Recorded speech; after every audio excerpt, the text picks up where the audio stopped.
여호와로 말미암아 감사하라라는 제목 가지고 함께 하나님 말씀 받고 또 결단하고 은혜 받기를 원합니다. 우리 유초등부 친구들에게만 한번 질문을 하고 싶습니다. 우리 유초등부 친구들에게 제가 문제를 하나 내면 답을 맞춰주시면 좋겠습니다. 감 농사를 짓거나 감을 파는 사람이 가장 듣고 싶어하는 말이 무엇일까요?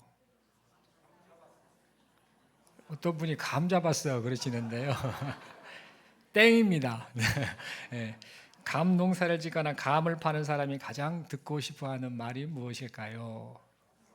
예, 감 삽니다. 그러면 배 삽니다, 포도 삽니다, 사과 삽니다 말고 감 살랍니다, 감 삽니다 이렇게 하면 그 말을 이 감 농사를 짓는 사람이거나 감을 파는 사람이 가장 듣고 좋아할 것 같습니다. 그러면 또다시 묻습니다. 하나님께서 사람이 하는 말 중에 가장 듣고 기뻐하실 만한 말이 무엇일까요? 예, 눈치도 빠르십니다. 감사합니다.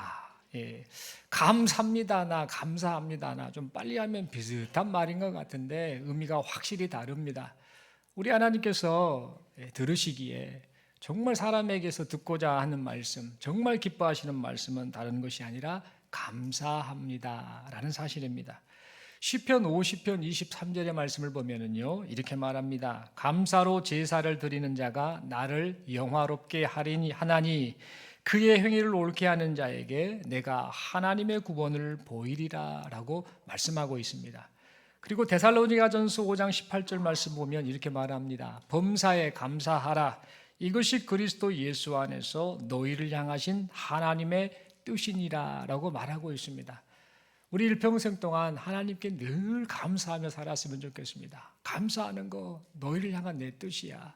감사하며 하나님 앞에 예배하는 그 삶을 사는 자, 그 사람을 내가 그 사람에게 은혜를 베풀 거야 라고 우리에게 말씀하고 계시다라는 사실을 우리가 기억하면서 우리에게 허락하신 일평생 동안 하나님께 감사하고 또 감사하며 살아가는 우리 모두가 될 수 있기를 간절히 소망합니다.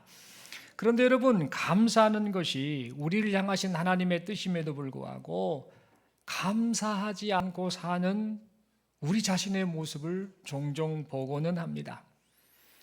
예전 전 국민대 교수이자 아름다운 동행 감사학교 교장으로 활동하고 계시는 이의용 교수라는 분이 있는데요. 이 교수님이 감사일기라는 이 책을 통해서 무슨 말을 했냐면 사람마다 감사할 것을 보는 눈 상태가 다 다릅디다 라는 그런 말을 했습니다. 예를 들어서 사람마다 눈 상태가 다 다릅니다. 어떤 사람은 정상적인 시력을 가진 정시를 가진 사람이 있죠. 어떤 사람은 생맹을 가진 사람이 있습니다. 색깔을 구별하지 못하는 그 생맹을 가진 사람도 있고 또 약시도 있습니다. 약시가 뭐냐면 이 시력을 교정하기 위해서 이 안경원에 가서 도수 처방을 하지요. 도수를 막 올려서 잘 보게 하는데 처방을 해도 시력이 안 나오는 사람들, 이것을 약시라고 그러지요. 그리고 근시가 있습니다. 근시는 가까운 것만 잘 보고 멀리 있는 것은 잘 못 본다라는 특징이 있다 그러죠. 원시는 멀리 있는 것은 적당히 보는데 가까이 있는 것은 잘 보이지 않는 그런 눈의 상태입니다. 난시도 있습니다. 난시는 눈의 상이 초점이 두 개가 맺혀져서 보이기는 보이는데 조금 초점이 제대로 안 맺혀서 흐리게 보이는 그런 증상이 있습니다. 또 짝시도 있습니다. 짝눈 일명, 전문용어로 부동시라고 하지요. 오른쪽 눈하고 왼쪽 눈이 한쪽 눈은 좋은데 한쪽 눈은 좋지 않아서 물체를 보는데 이게 물체 크기도 다르게 보이고 또 정확하게 보이지 않는 이런 특징이 있지요. 그리고 또 착시도 있습니다. 착시 현상이라 그러죠. 주변 영향으로 인해서 어떤 사물을 그것과는 다르게 보는 시각적인 착각 현상을 가지고 착시다라고 이렇게 말을 합니다. 어쨌든 사람들은 이 사람에 따라 다 정상적인 시력을 가져야 되는데 여러 가지 다양한 눈 상태를 가지고 살고 있음을 보게 됩니다. 이처럼 감사도 똑같다라는 말을 합니다. 예를 들어서 감사 생명이 있는 사람, 색깔을 구별 못하는 이런 특징이 있는 사람에게는 감사할 거리가 아예 안 보인다는 겁니다. 적색을, 녹색을, 색깔을 구별해야 되는데 감사를 봤을 때 이것은 이 감사의 조건이구나라고 느껴야 되는데 그것을 구별하지 못하는, 그것을 보지 못하는 그런 특징이 있더라라는 겁니다. 감사 약시가 있는 사람은 감사를 보고 싶어도 잘 안 보입니다. 아무리 보려고 몸부림을 쳐도 안 보인다라는 겁니다. 감사 근시를 가진 사람은 눈앞에 감사만 보이는 겁니다. 멀리 있는 거 크게 봐야 되는데 그걸 보지 못하고 눈앞에 있는 것만 보는 그런 감사의 특징을 갖더라라는 겁니다. 감사 원시를 가진 사람은 남의 감사는 잘 보입니다. 먼 것은 보입니다. 저 사람은 어찌 저렇게 잘 될까? 저 사람은 어찌 저렇게 행복할까? 그런데 중요한 것은 자기에게 있는 가까이 있는 감사는 잘 보지 못하는 그런 감사 원시의 특징을 가진 사람도 있다라는 겁니다. 감사 난시를 가진 사람은 감사를 보기는 보는데 흐릿하고 선명하지 않게 보는 특징을 갖는다랍니다. 감사 짝시, 이 짝눈을 가진 이 감사에 대해서 짝눈을 가진 사람은 감사하기는 하는데 한쪽 면만 감사하는 또 다른 하나님의 뜻이 있는데 그것을 보지 못하는 그런 특징이 있더라라는 겁니다. 감사 착시 역시 감사의 핵심을 잘 보지 못해서 정말 중요한 것, 정말 감사해야 될 것을 감사하지 않고 엉뚱한 것에 대해서만 감사하는 그런 특징이 있더라라는 겁니다. 여러분, 이 모든 것의 공통점은 뭐냐? 감사를 제대로 볼 수 없다라는 겁니다. 이처럼 이 감사의 눈을 잃어버리면은요, 감사가 보이지 않게 됩니다. 그러나 이 감사라는 안경을 딱 쓰게 되면 내게 주어진 모든 것들이 전부 다 감사할 거리구나, 하나님의 은혜구나라는 사실을 깨닫게 된다라는 겁니다. 여러분, 그러므로 우리는 우리 자신에게서 혹시 감사가 사라지고 있다고 한다면, 감사가 없고 불평이나 원망이나 이런 것이 있다라고 한다면, 혹시 내가 지금 감사 생맹, 감사 약시, 감사 근시, 감사 원시, 감사 난시, 감사 짝시, 감사 착시를 가지고 있지는 않는지 우리 자신의 모습을 돌아보아야겠습니다.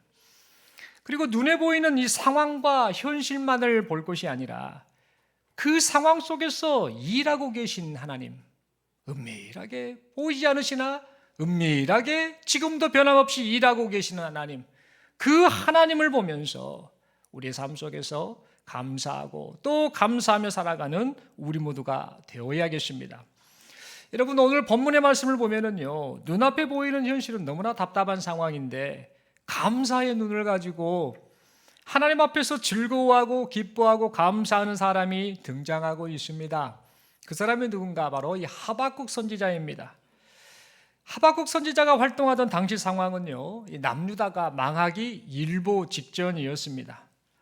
강대국이었던 아수르가 바벨론에 의해서 멸망을 해버렸고, 이제는 바벨론과 남쪽에 있는 애굽이 서로 누가 최고 강대국인지를 놓고 서로 세력 다툼을 하고 있는 상황이었습니다.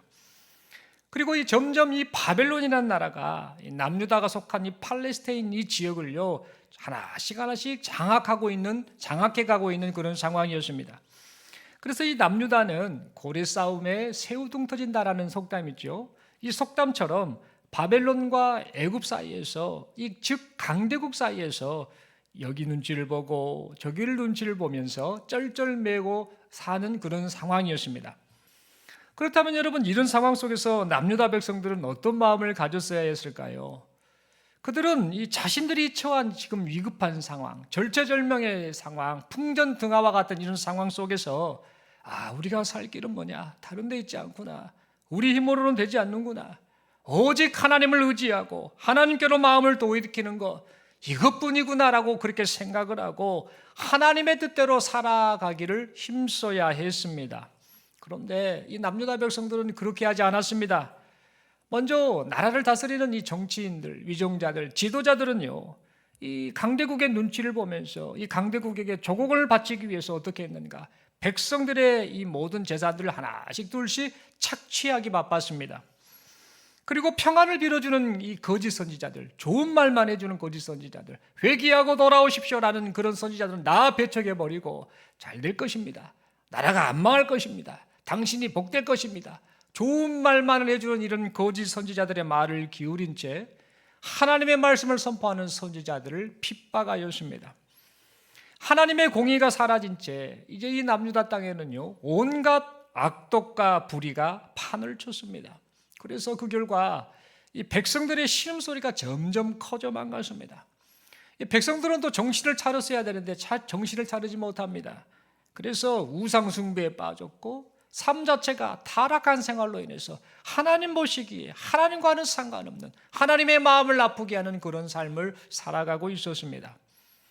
그래서 이런 상황 속에서요, 이 당시 상황을 보고 있던 이 하박국 선지자는 이 고통을 당하는 남은 자들, 즉 하나님의 사람들, 다시 말해 의인들, 이 의인들을 대변하는 심정으로 하나님께 묻습니다. 아니 하나님, 악인들이 지금 활기를 치지 않습니까? 저렇게 놔두셔도 됩니까?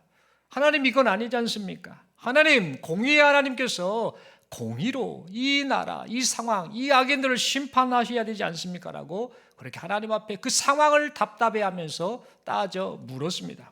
그러자 하나님께서 하박국 선지자에게 말씀하셨습니다. 내가 이 남유다의 죄악을 그대로 묵과하지 않을 것이다. 내가 바벨론을 심판의 도구로 삼아서 이 남유다의 죄를 징벌할 것이다 라고 말씀하셨습니다. 그러자 하박국이 황당해야 합니다. 아니 하나님, 심판하시는데 그게 지금 말씀이라고 하십니까? 왜 하필 바벨론입니까? 저 바벨론이라는 나라 사람들은 하나님과 전혀 상관없고 악한 무리들 아닙니까? 어찌 저 바벨론이라는 저 나라, 남유다보다 더 악한 나라, 저 바벨론을 통해서 이 나라를 심판하시려고 하십니까? 이것은 말이 안 되지 않습니까? 하나님, 이해가 안 됩니다라고 그렇게 다시 한번 하나님께 따져 물었습니다. 그러자 하나님께서 또다시 말씀하십니다. 내가 잠시 바벨론을 사용할 뿐이다.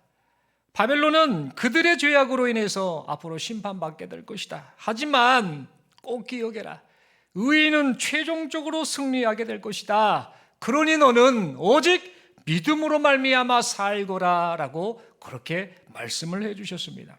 그러자 이 하나님의 말씀을 들은 이 하박국 선지자는요, 악인이 이제 심판받을 것이다 라는 사실, 그리고 의인이 장차 구원받게 될 것이다 라는 이 사실을 이제 그 말씀을 듣고 확신하고는 하나님께 대하여 감사와 찬송의 고백을 하게 되었습니다.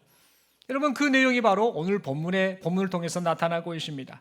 16절에 말하지요. 하나님, 바벨론의 약탈과 사륙이 있을 것이라 라는 이 하나님의 말씀을 듣고 제가 심히 떨었습니다. 그러나 저는 그 환난의 날을 기다립니다. 왜냐하면 바벨론의 약탈과 살육이 하나님의 징계이고, 징계를 거치고 나면 하나님이 약속하신 하나님 나라 백성의 회복과 구원이 기다리고 있기 때문입니다. 그리고 계속해서 17절을 통해 말하지요. 하나님, 비록 무화과 나무가 무성하지 못하며 포도나무에 열매가 없으며 감람나무에 소출이 없어도 괜찮습니다. 밭에 먹을 것이 없으며 짐승을 가두는 우리의 양이 없으며 외양간에 소가 없을지라도 역시 괜찮습니다 라고 그렇게 말하였습니다. 여러분, 여기서 무화과 나무가 없고 포도나무가 없고 감람나무가 없다라고 했는데, 무화과 나무, 포도나무, 감람나무는요, 당시 남유다 백성들이 살고 있는 지역, 팔레스타인 지역에서요 가장 쓸모있고 가장 가치 있는 그런 과실수들입니다. 그러니까 이 과실수 소출이 없다라고 하는 거, 무화과 나무도 없고 포도나무도 없고 또 감람나무도 없다라는 것은 뭐냐면, 그 땅의 바벨론 침략으로 인해서 그 땅 자체가 폐허가 되어버린 상태를 의미하는 그런 말입니다. 그리고 밭에 먹을 것이 없고 우리의 양이 없으며 외양간에 소가 없다라는 말은 무슨 말이냐면, 이제 과실수가 없는 그런 상황, 땅이 황폐화 되어버리지 않습니까? 그러니 백성들이 이제 먹을 것이 없는 상태 아닙니까? 그래서 참다 굶다 안 되겠다, 우리가 기르는 가축이라도 잡아먹자라고 하면서 그 가축까지 다 식량으로 삼아버리는, 그러니까 생존을 위해서 절대적으로 필요한 것들이 전혀 없는 전무한 그런 상태를 의미하는 그런 표현인 것입니다. 다시 말해서 지금 무화과 나무, 포도나무, 감람나무가 없고 밭에 먹을 것이 없고 우리의 양이 없고 외양간에 소가 없다라는 것은요, 이미 끝나버린 상황입니다. 더 이상 희망이 없는 그런 상태를 지금 이렇게 표현하고 있는 것입니다. 그런데 여러분, 이런 절망의 상황, 다 끝나버린 상황이라 할지라도 하박국은 고백합니다. 하나님을 향해 즐거워합니다. 하나님을 향해 기뻐합니다라고 그렇게 고백을 하였습니다. 그렇다면 여러분, 그 이유가 무엇일까요? 그 이유가 오늘 본문 18절을 통해 나타나고 있습니다. 나는 여호와로 말미암아 즐거워하며 나의 구원의 하나님으로 말미암아 기뻐하리라 라고 그렇게 말해주고 있음을 보게 됩니다. 여러분, 하박국 선지자가 비참한 상황 속에서도 즐거워하고 기뻐할 수 있었던 것은요, 어떤 환경이 충족되었기 때문이 아니었습니다. 어떠한 상황 속에서도 항상 함께 계시고 택하신 자기 백성을 능히 건져주시는 하나님, 그 하나님 때문이었고 그 하나님의 구원을 바라보았기 때문입니다. 그리고 약속하신 바를 신실하게 지키시는 그 하나님의 약속, 그 하나님의 약속을 믿었기 때문입니다. 그래서 절망과 두려운 상황 속에서도 하박국 선지자는요, 불평하지 않았습니다. 원망하지 않았습니다. 낙심하지 않았습니다. 절망하지도 않았습니다. 오히려 즐거워하고 기뻐하면서 하나님께 감사하였습니다. 여러분, 우리도 인생을 살면서요, 인생의 위기를 만날 때가 있습니다. 고난을 겪을 때가 있습니다. 도저히 앞이 보이지 않는 절망에 빠질 때도 있습니다. 여러분, 그러나 비록 그러한 상황이라 할지라도, 우리가 처한 상황이 그런 상황이라 할지라도 하나님 앞에 우리 하나님께 감사하고 또 감사하는 우리 모두가 될 수 있기를 바랍니다. 여러분, 왜 그래야 됩니까? 당장 죽겠는데, 당장 고통스러운데, 당장 힘이 드는데, 아무 희망도 보이지 않는데 왜 그래야 됩니까? 라고 이렇게 묻는다라고 한다면 그 이유는 뭐냐? 하나님이 우리를 하나님의 자녀 삼아 주셨기 때문입니다. 많고 많은 사람들 가운데 우리 하나님께서 은혜로 우리를 택하시고 부르셨기 때문입니다. 영원한 사망 저주에서 구원하여 주시고 하나님 나라 백성으로 영원토록 살아갈 수 있도록 은혜를 베풀어 주셨기 때문입니다. 여러분, 이 땅에서의 삶은요, 길어야 100년입니다. 여러분, 주변에 보시면 요즘은 100세 시대라고 하는데 100세 사신 분 거의 없습니다. 길어야 100년입니다. 인생의 이 100년의 인생을 살면서요, 우리가 느끼는 게 뭡니까? 몸이 아플 때가 참 많습니다. 여기도 쑤시고 저기도 쑤시고 온통 몸이 아플 때가 참 많음을 느끼지요. 인생의 문제로 고통할 때도 참 많습니다. 괴롭고 슬픈 일로 인해서 눈물 흘릴 때가 한두 번이 아닙니다. 여러분, 이것은 이 세상에서 사는 사람이라면요, 누구나 겪을 수밖에 없고 반드시 겪어야 할 인생 아픔입니다. 그런데 여러분, 하나님께서 이 인생 아픔으로부터 해방될 날을 우리에게 약속해 주셨습니다. 그리고 그 약속을 따라서 우리 모두를 지금도 인도하고 계십니다. 여러분, 그러므로 이 사실을 생각하며 하나님께 감사하기를 바랍니다. 여러 좋은 환경이 충족되는 것 때문에 감사할 것이 아니라 하나님의 구원하심 때문에 그 하나님의 은혜를 생각하며 감사하고 또 감사하는 우리 모두가 될 수 있기를 바랍니다.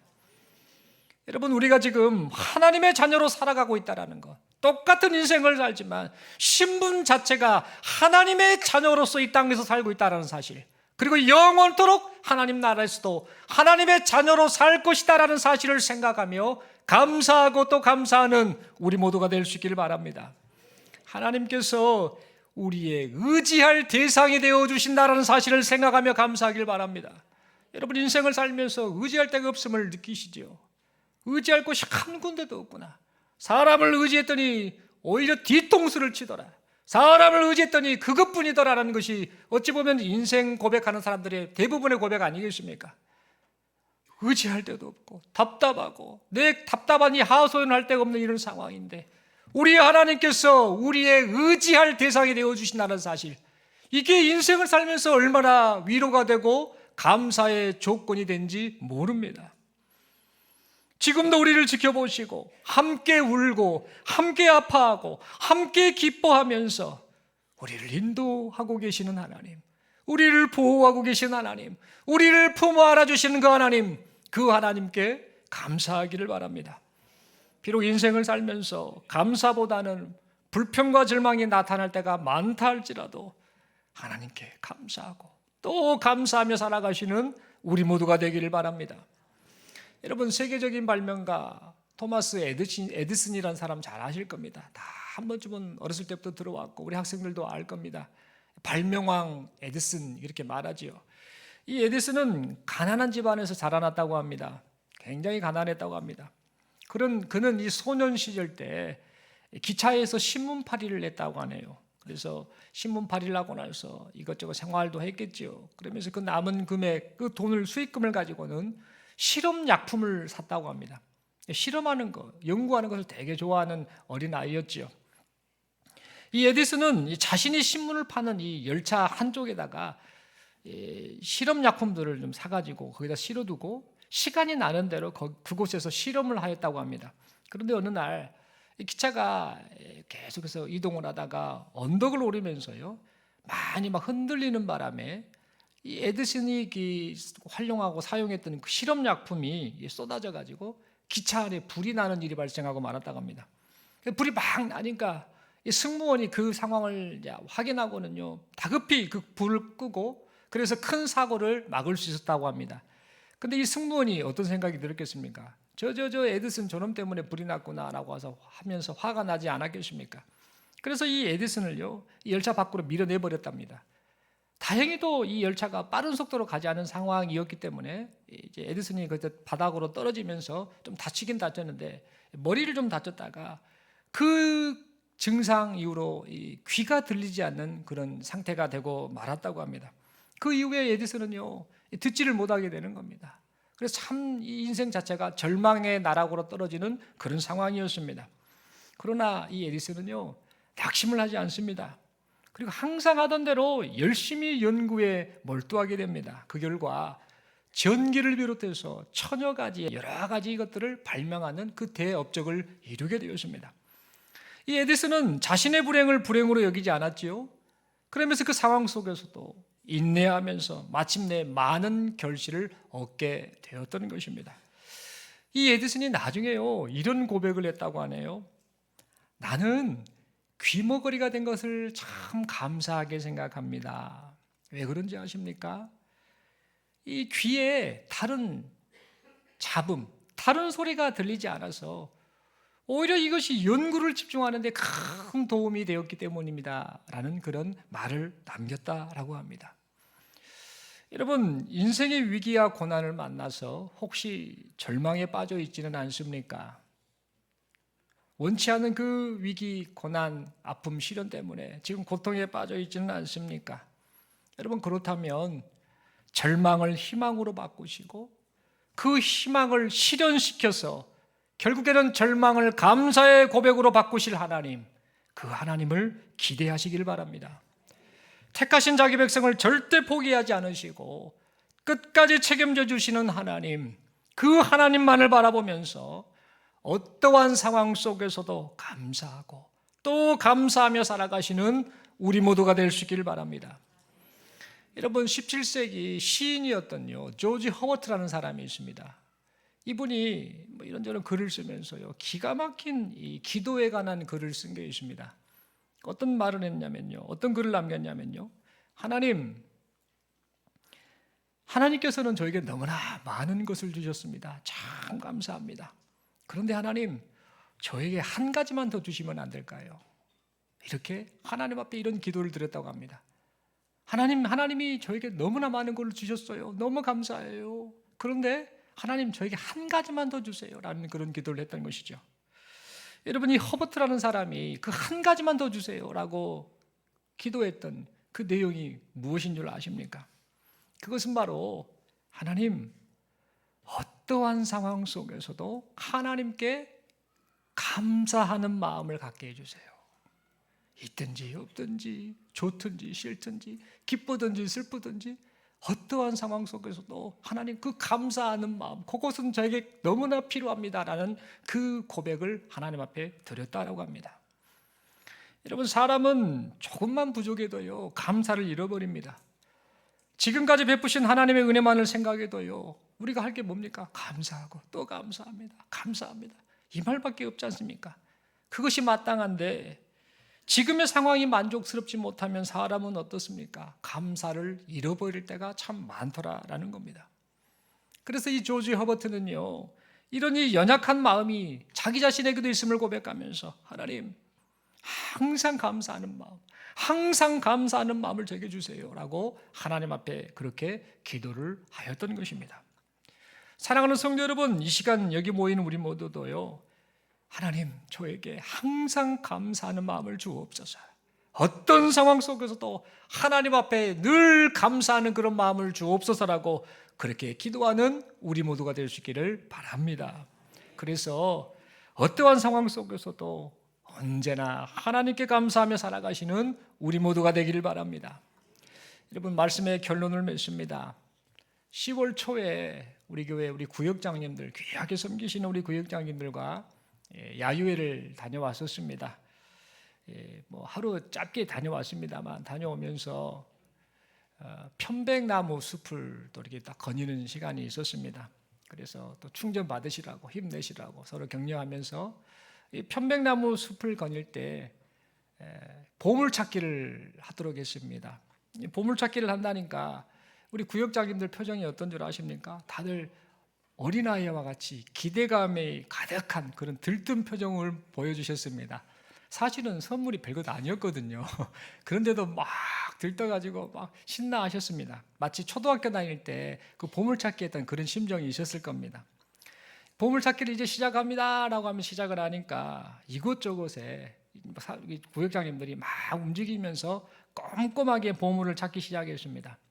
나뭇가지를 막 살피고 나무 상황을 보고 또 장의자 밑에를 찾아보고 돌을 들춰보면서 혹시 여기 있는가 보면서 꼼꼼하게 보물이 있을 만한 곳을 아주 꼼꼼히 살피며 이 구역장님들이 찾았습니다. 그리고 마침내 이 구역장님들이 보물을 다 찾았습니다. 그러면서 막 즐거워하고 기뻐했습니다. 여러분, 이 모습을 보면서 무슨 생각이 드는가?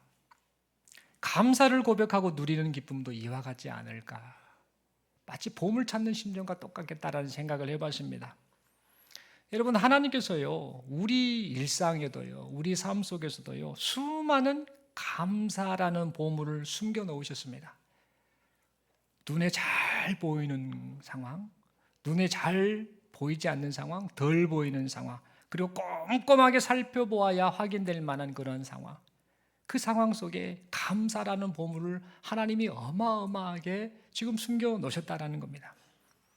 여러분, 그러므로 이 감사의 보물을 찾는 심정으로 하루하루를 좀 살았으면 좋겠습니다. 지금 힘들어 죽겠는데 뭔 소리 하십니까? 괴로워 죽겠는데 뭔 소리 하십니까? 그런 불신앙적인 모습으로 살지 말고 오늘 이 한 날 내게 허락하셨는데 하나님이 내게 어떤 이 감사라는 보물을 숨겨 놓으셨을까? 그 기대감을 가지고 이 하루하루를 하나님 앞에 기쁨으로 살아가는 우리 모두가 되기를 바랍니다. 또한 하나님께서 허락하신 인생 시간 동안 평생 동안 이 감사의 보물을 찾는 그런 인생들 되시기를 바랍니다. 여러분, 인생 시간 동안에 여러 종류의 감사의 보물을 찾으면서요, 이런 생각을 꼭 우리가 가졌으면 좋겠습니다. 이 보물들을 우리에게 주실 목적으로 보물을 주려고 보물을 숨기는 거 아닙니까? 찾게 하려고 결국은 너 줄 거야? 라는 마음으로 우리가 보물을 숨겨서 결국은 그것을 찾게 만들지 않습니까? 그런 심정으로 하나님이 우리에게 이 보물들, 감사의 보물들을 주실 목적으로 지금 숨겨 놓으셔서 그거 네가 받고 기뻐하고 행복했으면 좋겠다라고 그렇게 생각하시는 하나님의 마음, 그 하나님의 사랑을 헤아리면서 그 하나님 앞에 감사하고 그 하나님으로 말미암아 즐거워하는 우리 모두가 될 수 있기를 간절히 소망합니다. 이렇게 감사하며 살 때에 우리 하나님께서 어떻게 하시겠습니까? 우리 삶 속에서 더 큰 감사로 채워주실 줄로 믿습니다. 오늘 추수감사주의를 맞이해서 이런 고백했으면 좋겠습니다. 다 환경 이것저것 말고 하나님 때문에 감사합니다.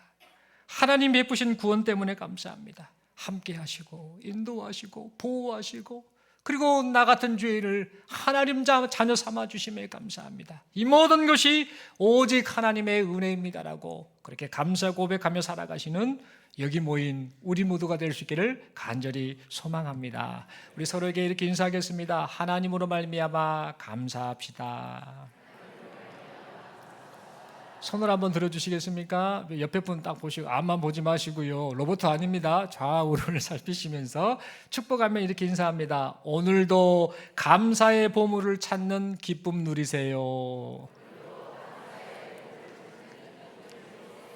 아멘이십니까? 예, 하나님이 저를 비롯해서 여기 계신 모든 분들한테요, 오늘도 그 감사의 보물 주시려고 다 잘 보이는 거, 덜 보이는 거, 잘 안 보이는 거 골고루 여기저기 다 두셨습니다. 우리 삶의 환경 속에서.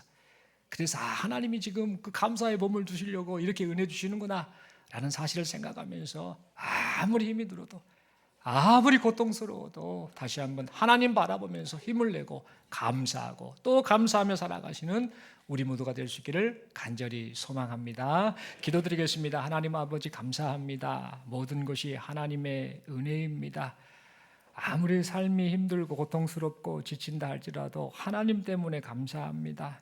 하나님이 내 아버지가 되어주시고 우리를 자녀 삼아주시고 영원한 저주 사망에서 구원해 주시고 이제는 영원토록 하나님 나라 백성으로 살 수 있도록 은혜 베풀어 주셔서 참 감사합니다. 그뿐만 아니라 이 땅에서 살면서 힘들고 지친 일이 참 많은 그런 인생인데 보호하시고 함께 울고 함께 웃고 함께 아파하면서 또 함께 즐거워하면서 우리를 인도하고 계신 하나님의 은혜를 생각하며 참 감사합니다. 일평생 하나님께 감사하고 또 감사하며 살게 하여 주옵소서. 삶의 어떤 상황 속에서도 늘 하나님 앞에 감사하는 마음을 가지고 하나님 기쁘시게 하는 인생을 살아드리는 우리 모두가 되게 하여 주옵소서. 그런 해 주심을 믿습니다. 감사합니다. 우리 주님 예수님 이름으로 기도드리옵나이다. 아멘.